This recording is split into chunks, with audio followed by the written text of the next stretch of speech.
E vamos lá.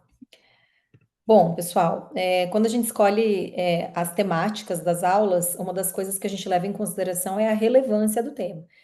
O atendimento ao grande queimado, apesar dele ser muito catastrófico e muitas vezes a gente não querer atender um grande queimado, obviamente, né, pela gravidade que ele representa, é muito importante a gente saber, eh, manejar esse paciente, né, tanto para quem trabalha, para quem atua no pré-hospitalar, quanto para quem atua no intra-hospitalar. Então hoje, eu selecionei, né, os principais protocolos, principalmente baseados no ATLS, com relação ao atendimento ao grande queimado, mas eu vou dar uma pincelada geral em todo o atendimento ao queimado, desde o pequeno queimado até o grande queimado, e vou trazer para vocês, né, algumas atualizações bem quentinhas, do que vai ser publicado agora na próxima edição, da 11ª edição do ATLS. Foi trazido no Congresso o que haverá de mudanças, né? São mudanças novas, e uma das mudanças que ocorreu, que vai ocorrer agora no próximo ATLS, é referente ao paciente grande queimado. Então, eu vou trazer isso para vocês, informações bem quentinhas, né? Bem recentes, que ainda vão ser atualizadas, tanto nos nossos protocolos, quanto na publicação do próximo TLS 11ª edição. Eu ainda não tive a oportunidade, né, de pegar o livro, né, não tem ainda, não está publicado ainda, mas o que já está sendo, que já foi trazido nos congressos, a gente já tem acesso. Então, eu vou compartilhar minha tela com vocês e a gente começa a aula. Se alguém precisar parar a aula por algum motivo, abrir o microfone, quiser tirar alguma dúvida, fique à vontade.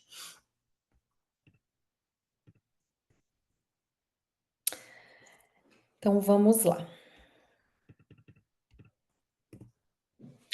Bom, todos os protocolos que a gente vai falar hoje aqui são baseados no ATLS e também na Sociedade Brasileira e Americana de Queimaduras, tá? Então, só para a gente atualizar. Eu sempre faço uma busca na literatura científica do que está de mais atual quando eu vou montar uma aula, né? Então, quando eu trago as aulas, sempre tem algumas atualizações mais recentes, e eu gosto sempre de usar dois buscadores, né, principais.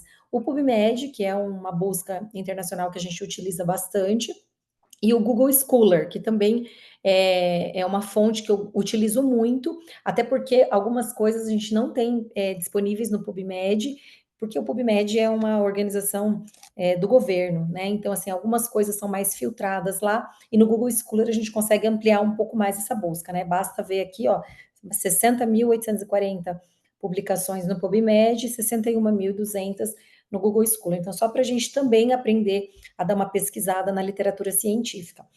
Quando a gente fala da epidemiologia, né, o porquê, a importância do tema e tudo mais, a gente olha para os números, né, eu gosto muito dos números, e os números mostram para a gente que o quê? O grande queimado é uma das principais causas de morbimortalidade em todo o mundo. No Brasil, esses óbitos eles são superados somente pelas causas violentas, como acidentes de trânsito, homicídios, né? É a quarta causa, gente, de morte traumática em todo o mundo. Então, é a quarta causa de óbito entre crianças e adolescentes de origem traumática, e quase metade dessas mortes acometem crianças, né? Para vocês verem o tanto que isso é importante.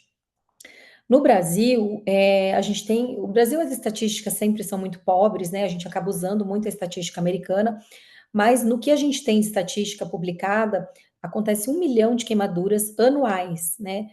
Representando 100 mil atendimentos hospitalares por ano. E principalmente, as pessoas mais acometidas são aquele grupo de pessoas com baixo nível socioeconômico, sendo 50% crianças e 10% idosos, totalizando em torno de 2.500 óbitos por ano no Brasil.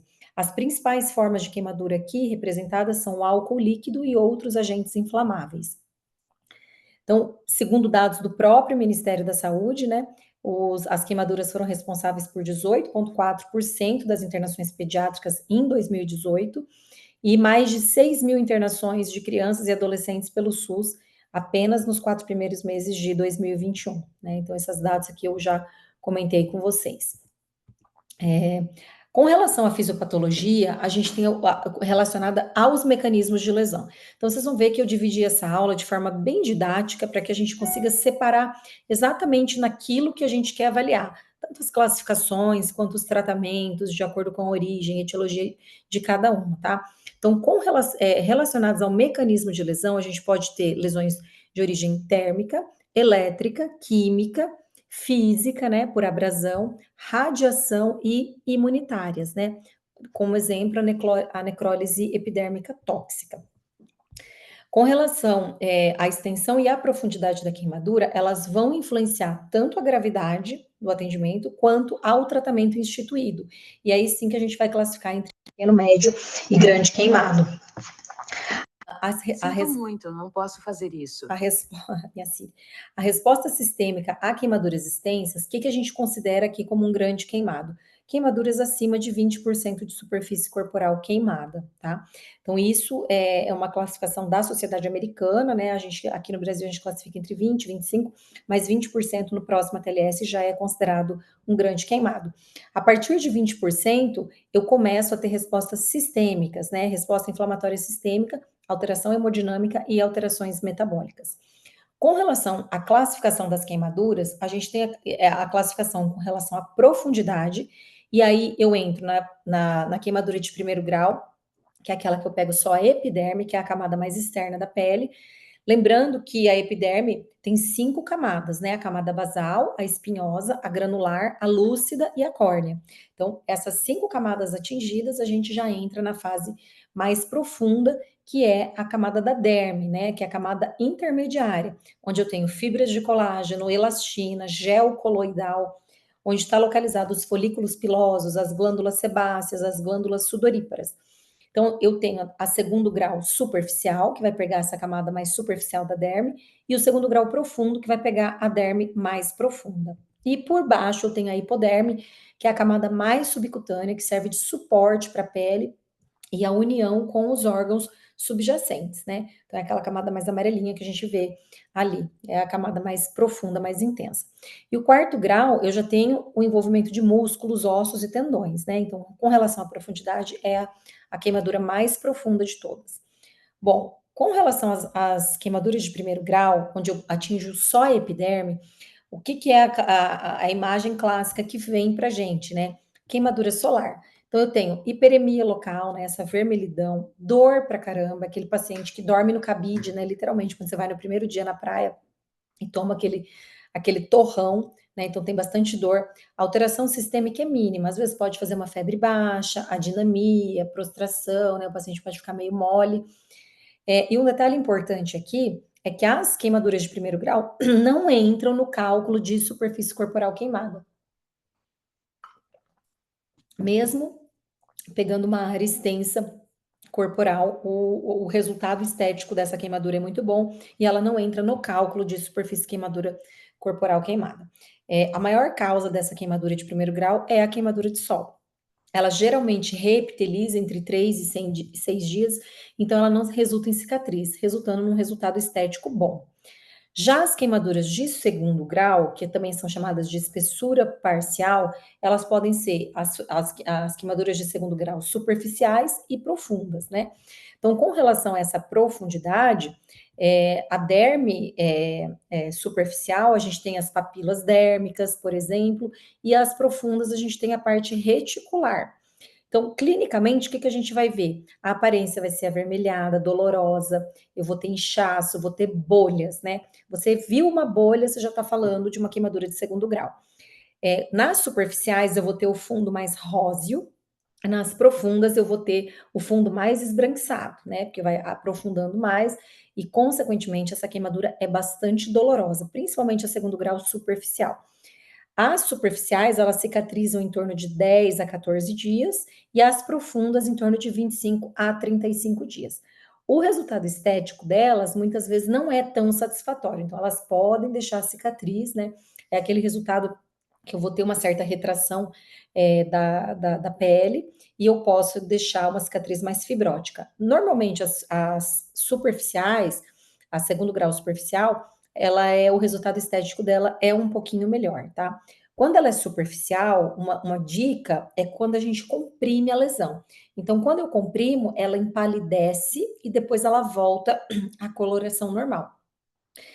Na segundo grau profunda, quando eu comprimo, ela não empalidece, né? Então, o resultado estético é pobre ou razoável, né? Então, isso é uma coisa que chama atenção clinicamente. Você pode comprimir, né? Geralmente, quando ela fica pálida e volta, a gente está falando de uma fase mais superficial.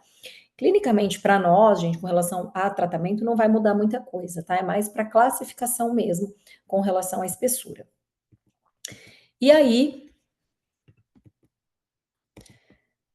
só um pouquinho, pronto. E aí eu tenho a profundidade de terceiro grau. A terceiro grau eu pego toda a espessura dessa pele. Então o paciente não vai ter dor mais. Isso é interessante, porque ela é uma queimadura mais profunda do que a segundo grau. E agora o paciente não tem tanta dor. Então você olha uma lesão muito grande. Por quê? Porque eu já destruí toda a camada, né, que eu tenho a formação ali da parte nervosa, que é aquela parte mais da derme mais profunda. Então, como já houve destruição dessa parte nervosa, eu já não tenho dor, né? Então, assim, a coloração é dura, enrijecida, o aspecto de cera, né? É uma característica bem marcante, assim. Ela é seca, não tenho muito inchaço, não tenho muito edema. Eu pode apresentar transparência de vasos sanguíneos trombosados, né? Então, ela pode ficar bem mais escura por conta disso. E, interessantemente, ela não repiteliza. Então, o resultado estético é muito pobre. Dependendo da superfície corporal queimada, esse paciente vai passar por muitos enxertos de pele, por muitas cirurgias, por muitos curativos, porque eu não repitelizo essa lesão. E a de quarto grau, que é a queimadura elétrica, que é a mais grave, né, gente? Por quê? Porque ela é de dentro para fora. Então, muitas vezes eu não consigo mensurar a profundidade, a extensão dessa lesão só de olhar para o paciente, né? Idealmente, eu preciso procurar um ferimento de entrada e um ferimento de saída. Se eu não acho ferimento de saída, esse paciente ele saiu por algum lugar que provavelmente está dentro do paciente. Então, a profundidade é na gordura subcutânea, a coloração é marrom, né, ou é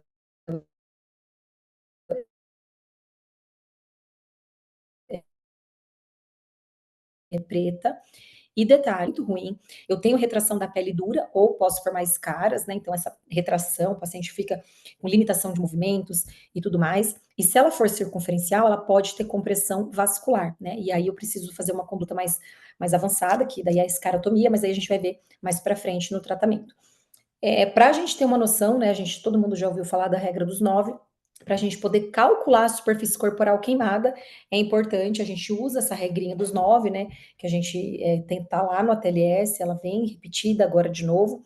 E eu tenho essa modificação para criança, né? Então seria a região anterior do tórax, 18% na frente, 18 atrás, 4,5 na cabeça, 4,5 na frente, 4,5 atrás.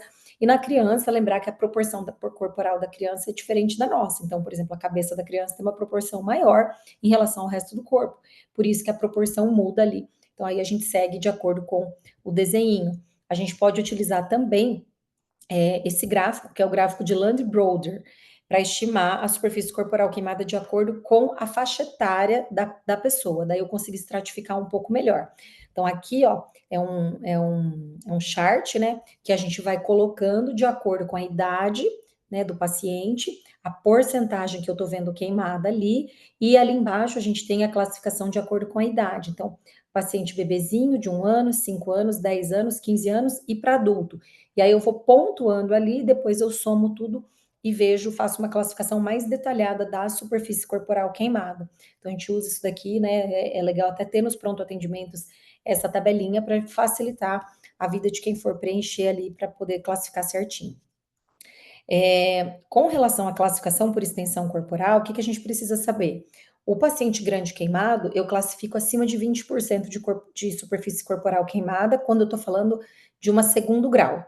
Quando eu estou falando de uma terceiro grau para cima, aí eu classifico a partir de 10% da superfície corporal queimada. Então, queimaduras de terceiro grau, acima de 10% de superfície corporal queimada, eu já classifico como um grande queimado. Em crianças, queimadura de segundo grau acima de 15% já é considerado grande queimado, tá? É isso aqui que a gente precisa saber.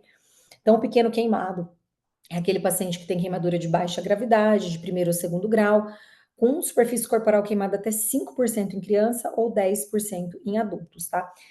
Normalmente ele não precisa de transferência para um centro de queimados. O tratamento pode ser ambulatorial, com analgésico, com curativos, hidratantes. E aí, geralmente, nas de segundo grau, a gente prescreve a sulfa, né? A sulfa de azina de prata, junto com curativos oclusivos. Já o grande queimado, que é o tema da nossa aula, a gente precisa entender o que acontece com ele, principalmente da parte sistêmica, né? Porque não é só uma pele que está queimada, e sim todo o drama que acontece com esse paciente da parte sistêmica. E uma das coisas que a gente precisa lembrar é que assim, o grande queimado ele tem um hipercatabolismo. O metabolismo dele aumenta em torno de 200%. Então é muita coisa.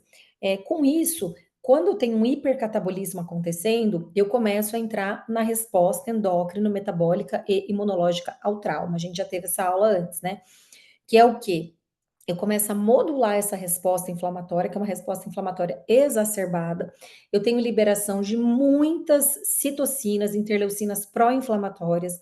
Eu tenho ativação de macrófago, eu tenho ativação de fator de necrose tumoral alfa sendo ativado, com um monte de sinalização celular acontecendo. Com isso, eu tenho a liberação de cortisol, que é o grande hormônio envolvido aqui dessa parte hipermetabólica. E esse hormônio sendo ativado, ele permite a ação das catecolaminas, adrenalina, noradrenalina, dopamina. E com isso, o sistema simpático ativado, eu começo a ter liberação de grandes quantidades de catecolaminas, fazendo com que esse catabolismo aumente absurdamente. Então, esse paciente ele vai ter queima proteica, ele vai evoluir com síndrome de resposta inflamatória ao trauma, síndrome sistêmica, SARA, ele pode evoluir com várias coisas. Ele está predisposto a várias infecções porque ele quebrou o mecanismo protetor dessa pele. E uma das formas medicamentosas que eu tenho para reduzir ou modular um pouco essa resposta endócrina metabólica ao trauma é a utilização, por exemplo, do propranolol. Não sei se todos sabem disso, né? Que eu não vejo o pessoal usar muito, mas ele é utilizado no grande queimado devido à sua capacidade de modular essa resposta hipermetabólica, né?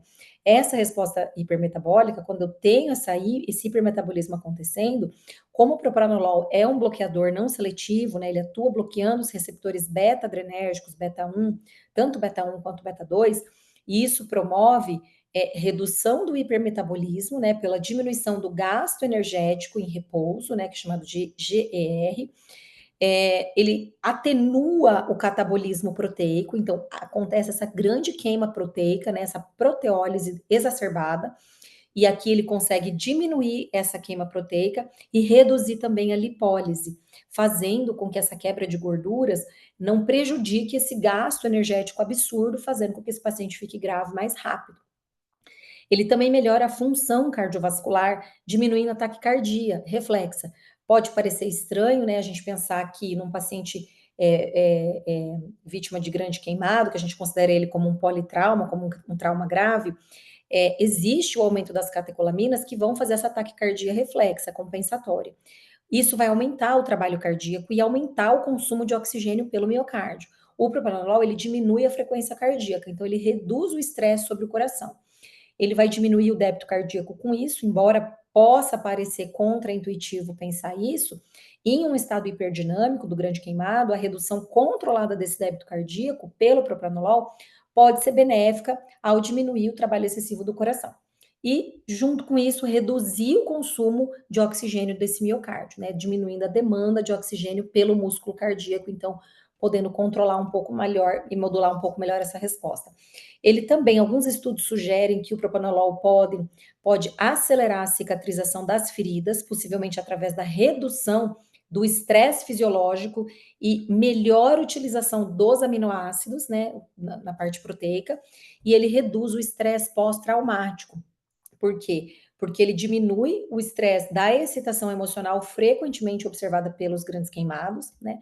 E com isso a gente consegue modular um pouco melhor essa resposta. Então, olha quanta coisa uma medicação que a gente dá pouca importância, né? Que é um beta-2 não seletivo, que pode fazer nesse caso aqui. Além disso, nos pacientes grandes queimados, a gente pode também usar esteroides, né? A oxandrolona é um deles, né? Que a gente pode fazer dentro do ambiente de UTI.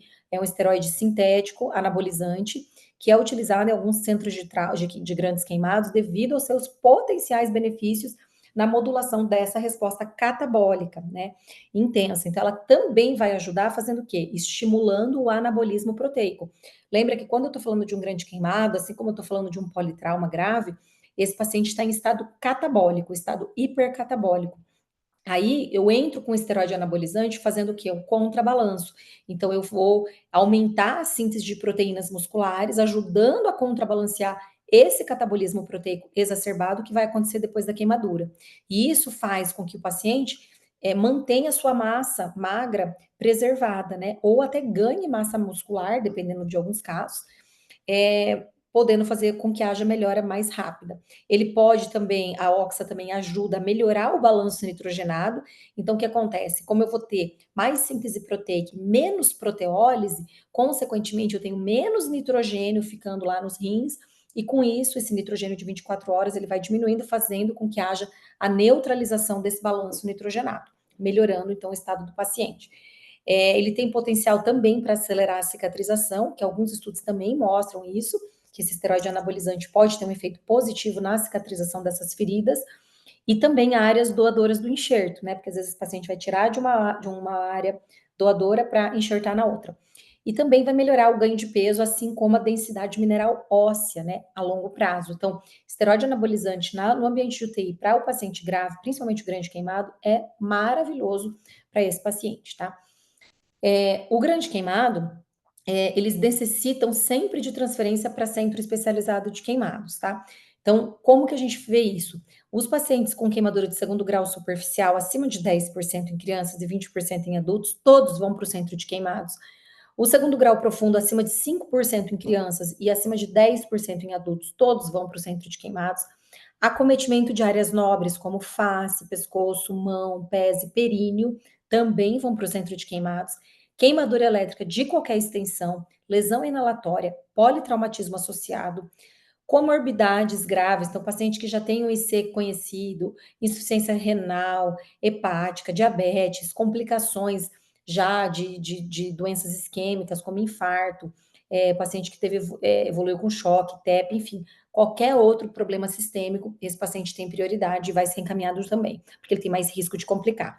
Evidências de maus tratos, tentativa de suicídio, crianças menores de 3 anos ou idosos. Então, todas essas aqui são classificações que a gente usa para encaminhar esse paciente que precisa de transferência para centro especializado.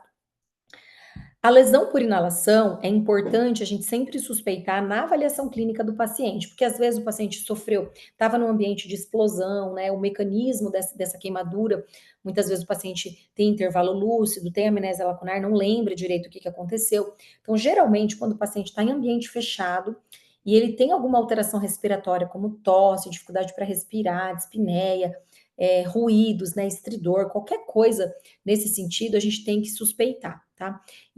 A inalação de toxinas pela queima de combustíveis ou comburentes pode causar edema de glote.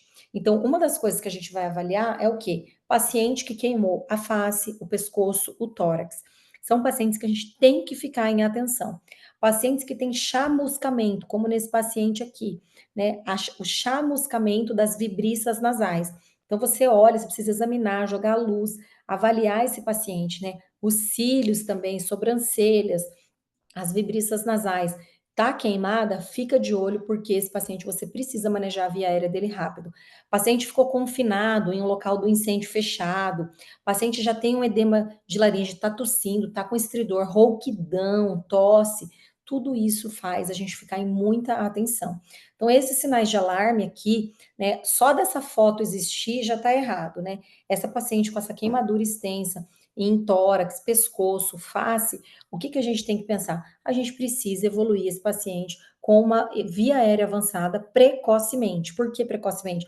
Porque esse paciente vai evoluir com edema de glote rápido e a gente vai ter dificuldade depois, a gente não consegue entubar mais esse paciente depois, né? E aí sim, ele gera, às vezes, até a cirúrgica acaba não sendo possível por conta do edema importante, né? Então, assim, tudo isso que a gente olhar aqui, viu esse paciente, é via aérea avançada precocemente, de preferência a intubação, né?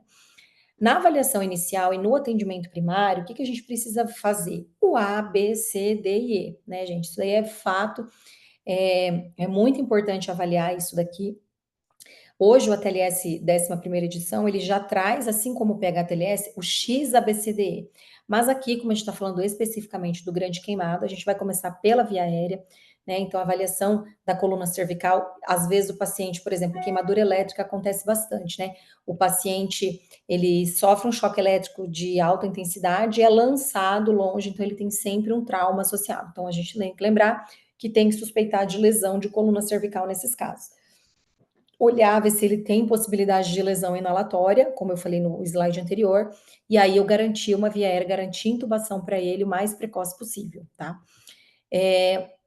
Na avaliação do B, que é a respiração, né, a ventilação, a gente vai fazer a inspeção para ver se tem comprometimento torácico. Então, expansibilidade pulmonar, se ela existe, se ela é simétrica, se ela é bilateral, um tórax está expandindo igual ao outro, tem alguma restrição, tem queimadura no tórax que faça essa restrição, então uma queimadura de 3º grau existe, já está me limitando, por quê? Porque eu já tenho um comprometimento mais profundo, que eu não tenho mais elasticidade desse tecido, então eu posso gerar uma restrição na respiração desse paciente, obviamente. O C, que é a circulação com controle de hemorragias, né? Então aqui que a gente vai fazer? Expansão volêmica inicial. Eu vou falar para vocês como é que a gente faz isso, mas o cristalóide aqui indicado, né, o cristalóide necessário aqui é o Ringer, de preferência o Ringer lactato, né? Então isso é uma coisa que a gente precisa avaliar. Qual é o tipo da expansão volêmica que eu vou fazer aqui? O D é a avaliação neurológica, então é muito importante a gente ver a avaliação neurológica, né? Ver se esse paciente está consciente, está orientado ou não. E o E, a exposição e controle ambiental para prevenção de hipotermia. Lembrar que esse paciente perdeu a proteção da pele, então esse paciente vai evoluir com mais hipotermia, tem risco de evoluir com mais infecção, ele está ali desassistido e a gente precisa cuidar bastante com isso. Muito cuidado na hora, né? Às vezes você vai enrolar o paciente ali, o paciente está com uma queimadura importante, gruda. Então, tudo isso a gente tem que avaliar, a temperatura do paciente. Esse paciente, para fazer hipotermia, é muito fácil, né? E ele pode complicar e evoluir com PCR em consequência. Então, eu preciso bloquear esse processo de queimadura. O que eu vou fazer? Compressas com soro mais frio, não é soro gelado, tá, gente? Nas áreas de queimadura. Às vezes, quando eu tenho queimadura química, que eu tenho a queimadura acontecendo ali, eu vou colocar o paciente em água corrente, de preferência, vou lavar com água ou soro fisiológico, né? Em casa, a gente orienta o paciente a ir para a torneira mesmo, abrir a torneira e ficar lavando, e retirar possíveis agentes de combustão da frente, né, junto que puder ter ali. Tentar evitar, né, queimou com ácido, vou colocar uma base, não, a gente não usa esse pensamento, né, a gente vai lavar mesmo com soro fisiológico, muito, muito mesmo, tá, é uma grande quantidade, bastante importante aí. Então, especificamente agora falando da queimadura de 1º grau, o que eu vou fazer? Analgesia, limpeza local, curativo oclusivo se eu precisar. Normalmente não precisa, né? Normalmente o paciente fica bastante dolorido, incômodo ali. Posso usar o óleo mineral, posso usar o óleo de rosa mosqueta, que também é muito bom, muito indicado aqui, até mesmo o óleo de coco. Hidratante, filtro solar após essa descamação, né? Retorno, se for necessário, se o paciente fazer algum acompanhamento, de preferência no ambulatório dermatológico, e internação em casos extremos, se o paciente estiver com muita analgesia, né? Fazer uma hidratação ali, se ele estiver mais prostrado e com uma queimadura, com uma temperatura mais alta. Nas queimaduras de 2º grau, superficiais em face, por exemplo, o que a gente vai fazer? A limpeza local, lavagem, como todo mundo, debridamento sob anestesia, né? A gente lembrar que dói pra caramba a queimadura de 2º grau, então a gente tem que sempre lembrar de fazer analgesia. Aí existem muitos tipos de curativos diferentes que a gente pode fazer, eu só coloquei alguns aqui para vocês, o biofilm, Membracel, que são membranas, né, que vai trocando. Eu posso, né, dependendo do paciente, da extensão, evoluir depois com enxertos de pele do próprio paciente, então isso fica a critério, né, geralmente é a cirurgia plástica que faz já no centro de queimados para definir o tratamento específico. Na queimadura de 2º grau profundo ou 3º grau, o que a gente vai fazer? Mesma coisa, limpeza, analgesia, vai fazer antisepsia nesse paciente, importante, com clorexidina, né, aquosa e soro fisiológico. A avaliação da necessidade de procedimentos, então eu olho, ver se ele tem uma queimadura mais profunda, se está com alguma limitação, ele pode evoluir com síndrome compartimental, dependendo da profundidade, né? Geralmente, queimadura de terceiro grau faz mais isso. Ele evolui com síndrome compartimental por conta da perda de elasticidade, dessa cicatriz está muito dura, né? Sem elasticidade, e aí eu posso ter compressão vascular, e aí sim eu ter um sofrimento desse tecido ali, músculos da face, enfim. Posso fazer debridamento cirúrgico se for necessário, curativo oclusivo, né? Coloquei alguns aqui, rayon, chumaço, atadura, retorno ambulatorial até a excisão completa, enxertia. Geralmente esse paciente fica internado, né? Após o procedimento cirúrgico, retorno ambulatorial frequente para avaliação de cicatrização e complicações. Então, isso é feito já também no centro de queimados, tem ambulatórios específicos para isso, por isso que é importante ele ser encaminhado corretamente, né, para o centro de queimados. A gente tem que lembrar, né, que aqui na nossa região, por exemplo, a gente não tem centro de queimados aqui em Cascavel. Então, o local mais próximo aqui, se não me engano, é Londrina, né? O Hospital de Londrina, que é um centro de queimados, depois Curitiba.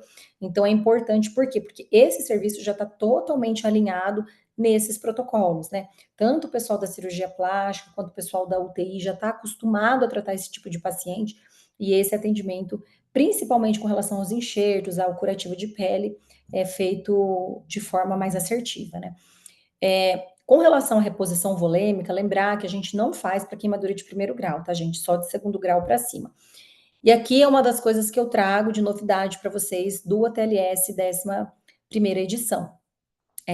A reposição volêmica periférica com cristalóides, aqui de preferência sempre o ringer lactato, a gente faz através da fórmula de Parkland, depois o ATLS mudou na 10ª edição para a fórmula de Parkland modificada, e com isso, o que a gente percebeu? Eles foram sempre diminuindo, né, reduzindo mais ainda o volume que era infundido inicialmente para esse paciente. Então, o total a ser infundido, a gente tem que pegar o peso do paciente, multiplicar pela superfície corporal queimada em porcentagem, vezes 2 a 4, né? Até o ATLS 10º, a gente multiplicava por 4 ml. Então, a gente pegava todo esse volume, fazia metade nas primeiras 8 horas e a outra metade nas próximas 16 horas, né? Completando 24 horas.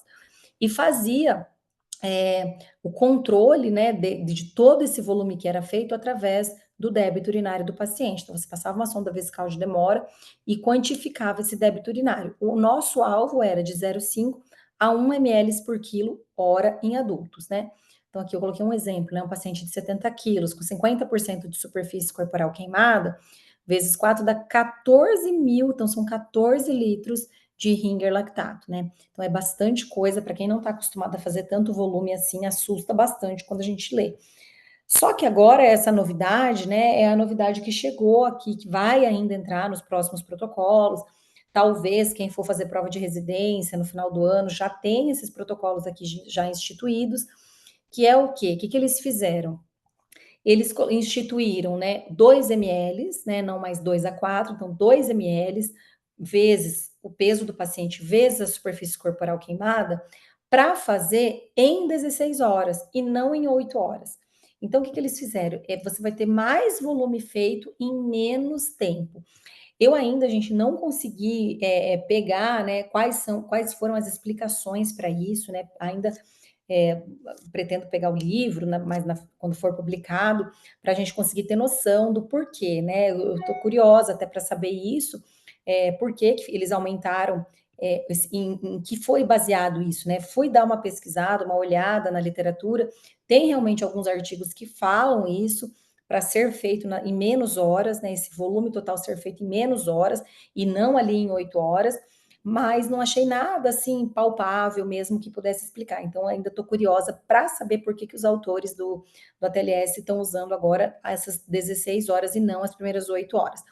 E aí a meta, porque assim, normalmente o que acontece? A gente acaba nunca utilizando mesmo, né, essas 16 horas, porque o que é feito?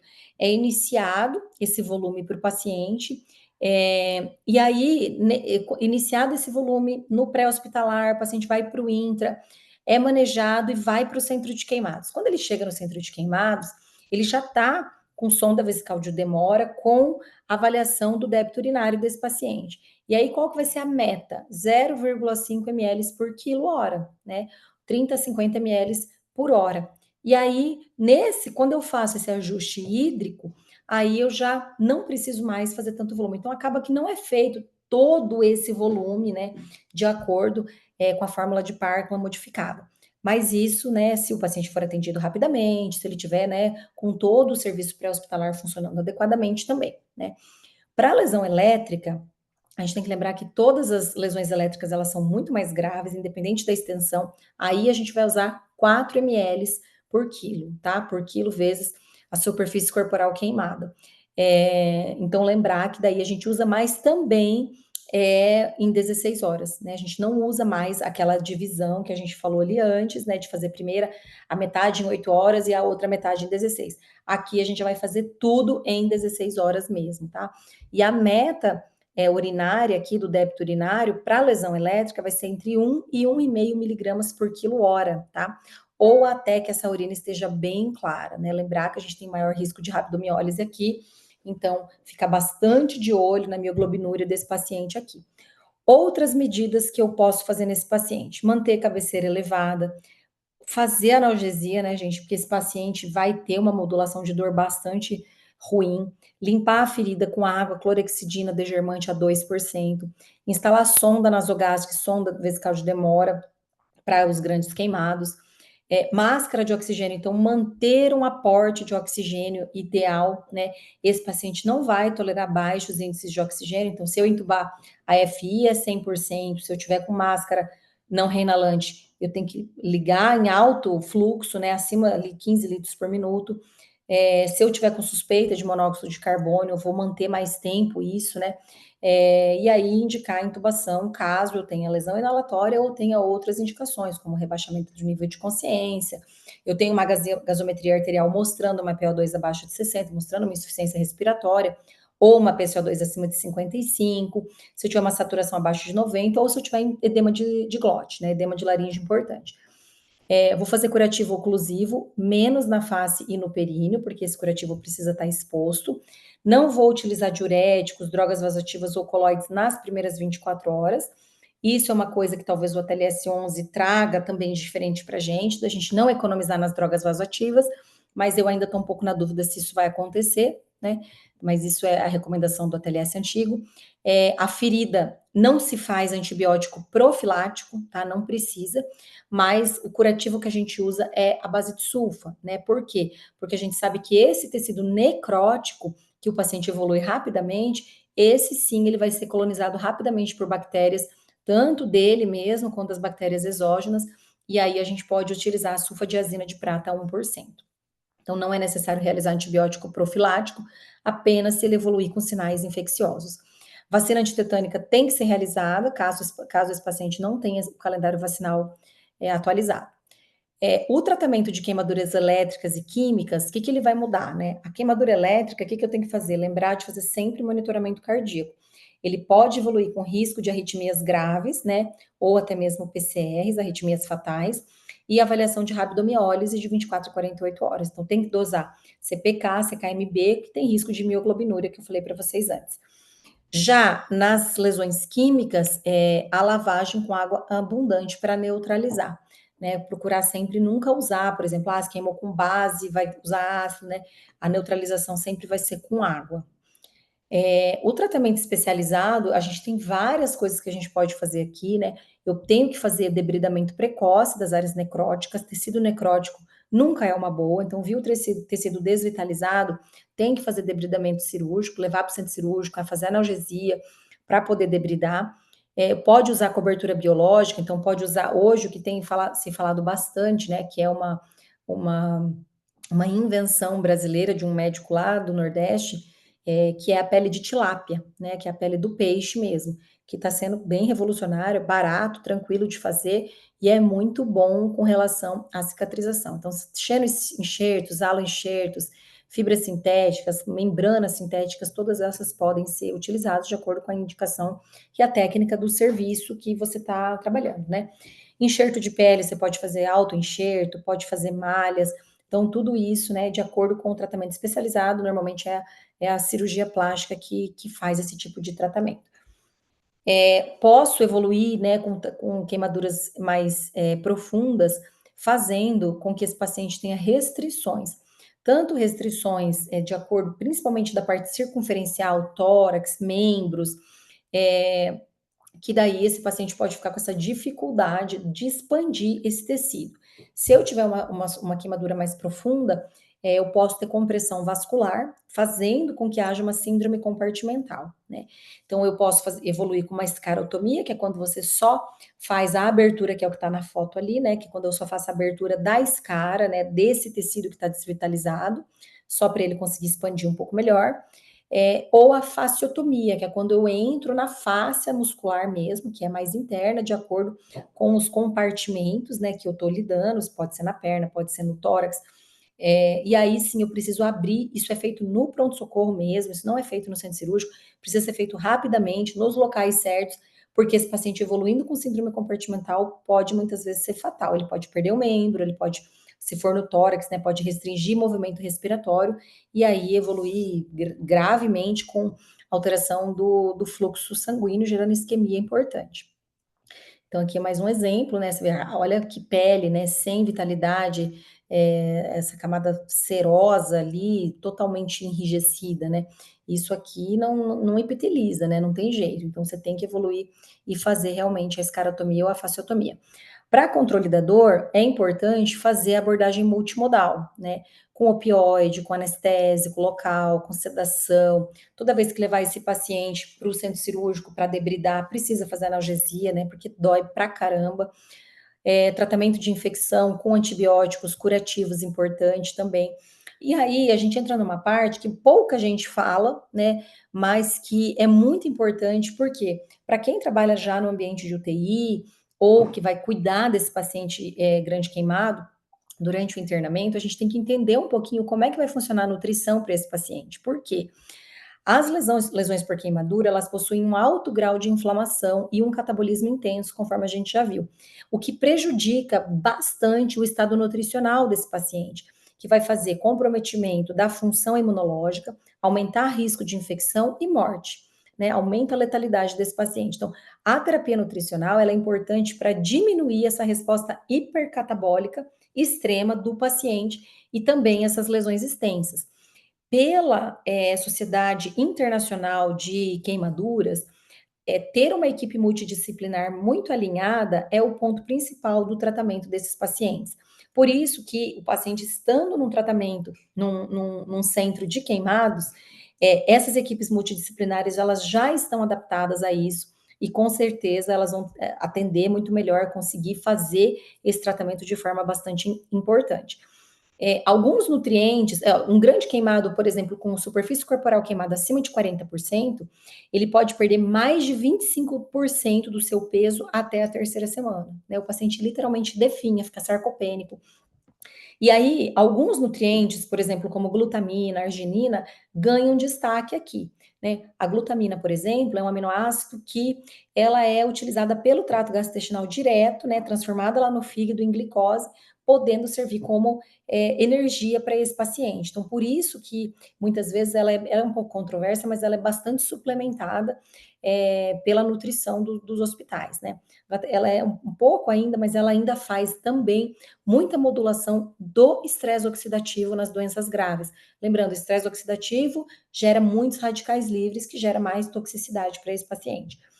A arginina, ela também é usada como fonte energética, ela é um precursor direto de um outro aminoácido, que é a ornitina, que age também como um precursor de prolina, que é vital para a formação de colágeno e matriz extracelular, que é muito importante no processo de cicatrização celular. Então, a nutrição, gente, ela está muito, muito, muito interligada aqui com o processo cicatricial, com a morbimortalidade desse paciente, e a gente precisa estar em muita atenção, porque muitas vezes isso aqui é negligenciado nos serviços, né? Esse paciente, ele precisa de um maior aporte proteico, né? Ele precisa ter um cálculo de terapia nutricional, cálculo do VET, cálculo de maior aporte proteico em torno de 2 gramas por quilo de peso, carboidrato entre 50% a 60%, com índice glicêmico controlado, então não é qualquer carboidrato, é associado a micronutrientes com ação antioxidante no reparo imunológico, como vitamina C, o selênio, a vitamina E, beta-caroteno. Então, são nutrientes importantes. A nutrição, o nutrólogo do hospital tem que estar em atenção com isso, porque o grande queimado, ele é um caso à parte mesmo, né? Com relação a complicações, o que a gente pode ter? Complicações precoces como sepse, choque séptico, insuficiência renal aguda, síndrome do desconforto respiratório agudo, então ele pode evoluir com SARA grave, né? Evoluir com quadro respiratório agudo grave. As complicações tardias, eu posso ter cicatriz hipertrófica, queloides nesse paciente, né? Eu posso ter esse paciente pode evoluir com tromboembolismo pulmonar, né? Ele pode evoluir com outras, síndrome do túnel do carpo, né? Dependendo da parte cicatricial, estresse pós-traumático da parte psiquiátrica, psicológica, muito importante. O paciente grande queimado, ele fica com muitas sequelas estéticas. Então, é aquele paciente que precisa de muitas cirurgias depois durante a vida. É um paciente que vai ficar, né, com bastante sequela, principalmente do ponto de vista psicológico, né? Eu, aqui para variar, né, gente, deixa eu só ver aqui, que o meu computador travou aqui nesse slide, mas eu estava já quase no último slide, né, eu só ia falar mais algumas coisas para vocês com relação às principais evidências, né, lembrando da ressuscitação volêmica guiada pela fórmula de Parkman modificada, associada ao débito urinário, para que a gente consiga ajustar a oferta hídrica ideal para esse paciente. Lembrar que se eu entubar esse paciente, eu preciso entubá-lo já pensando em estratégias ventilatórias protetivas, então ventilação mecânica com ventilação protetora, né, volume corrente baixo e toda uma ventilação protetora, a nutrição adequada com ênfase em nutrição enteral, principalmente, precoce, porque quanto mais tempo eu tenho com essas vilosidades não recebendo alimento, mais rápido elas entram em estado de atrofia e esse paciente vai evoluir mais gravemente ainda com estados de má absorção. Então, nutrição enteral precoce, por conta desse estado hipercatabólico, com perda proteica acelerada, redução de massa óssea, hiperglicemia, é uma coisa que a gente já espera encontrar, obviamente, lembrando lá da aula de resposta metabólica ao trauma, e o controle da sepse com ênfase na prevenção. Então, o uso de antibiótico tópico, a gente usa precocemente, mas o antibiótico sistêmico somente se o paciente apresentar infecção vigente, quadro infeccioso vigente, né? Então, ainda bem que travou aqui no último slide, né? Graças a Deus, que dessa vez não foi. Cadê eu aqui, gente? Não quero nem voltar, meu Deus. Aqui.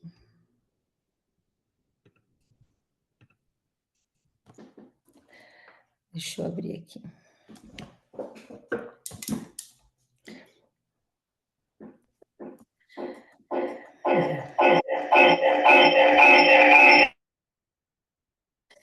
Pronto, troquei aqui de acesso.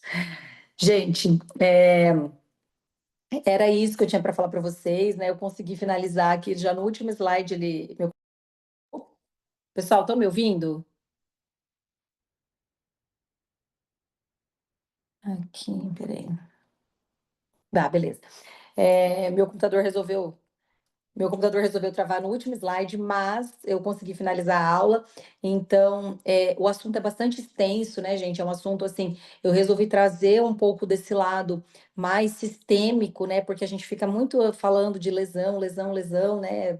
E a gente esquece muitas vezes de olhar esse estado sistêmico do paciente, que é uma coisa muito importante, porque desde o momento do atendimento pré-hospitalar até o momento final, que esse paciente vai estar na UTI a gente precisa manter essa atenção bastante intensa com ele, porque é um paciente muito grave, talvez um dos mais graves que a gente vá atender, né, em toda a nossa vida é o paciente grande queimado. A queimadura elétrica também, que é uma coisa que a gente dá pouca importância, porque a gente não vê muitas vezes a queimadura, você olha o paciente, você não enxerga, né? Diferente quando é a queimadura de pele. Então, lembrar disso, que a queimadura elétrica é muito grave e a gente precisa dar bastante atenção para ela. Deixa eu dar uma olhada aqui no chat. Ficou gravado sim a aula, Lili. Ficou gravada a aula, eu vou mandar para vocês depois. Depois eu compartilho com vocês lá no nosso canal do YouTube. Né? Todas as aulas a gente sobe lá. As últimas aulas do Flávio eu ainda não subi, tá? Porque ele ainda não me mandou, mas logo em breve a gente já sobe elas lá também. Alguém tem alguma pergunta, gente? Alguém quer falar alguma coisa? Querem abrir o microfone? Querem abrir aqui no chat, podem falar, tá?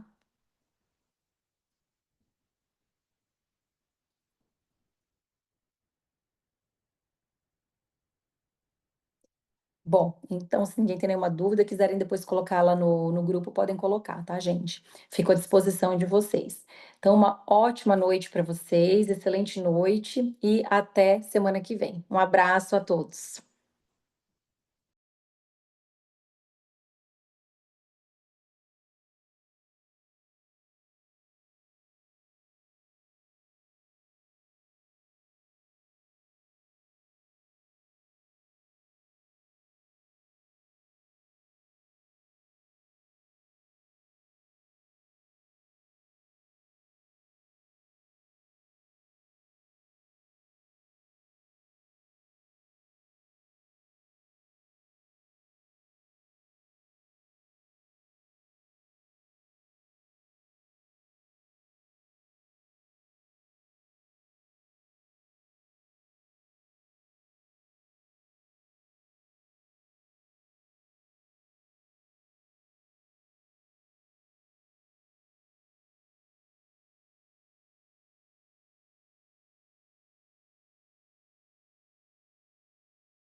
bichinho do computador